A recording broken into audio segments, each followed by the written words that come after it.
sat derelict for a very long time, but with some squatters in it, and haven't had any utilities for a very, very, very long time. The good thing about poured concrete construction is that it's pretty darn durable, and it can get really bad before it's actually a problem. So that said, it's a great starting point because you don't have to worry about, are we going to save the electrical system, are we going to save any of the mechanicals? No, they've been scrapped a long time ago, they're not even here, so just forget about it. We're going to go upstairs, but before we do that, or as we do that, we want to look at the photos briefly on the wall over there to give you kind of an idea. Before we do that, though, I forgot one thing. Forgot several things.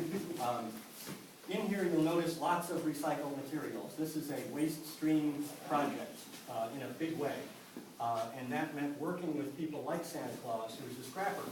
And Santa Claus brought me all kinds of materials. He brought me paints, he brought me pallet racks, he brought me acetylene torches, all kinds of stuff that he gathered from the alleys and from wherever else. And from exhibit design companies. He brought me radiators from other scrappers, and we used all of that material. And I gave him scrap metal that came out. The old galvanized steel window frames and that kind of stuff went to Santa Claus. So no money ever changed hands. And that's critical in this project because that's how an enormous amount of this project got done, was through barter. With tenants, with outside sort of street level folks. And so things like the drywall, all this drywall right here was waste stream recycled. It came from a distributor in the stockyards who was paying for dumpsters to put it in landfills.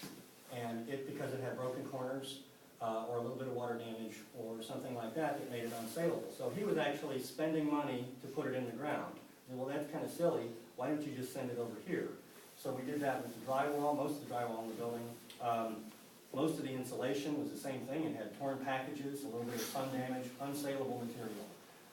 Also with a lot of the steel studs in the building, which had surface rust, or they had bent ends, but they were 12-foot studs, and I had 10-foot ceilings, so they cut the ends off, so what? So a lot of the materials came that way, and once again, no money changed hands, or maybe he charged me for delivery or something like that. Other things you'll notice, the vast majority of the paint in the building is all zero VOC acrylic, or it's waste stream, one of the two.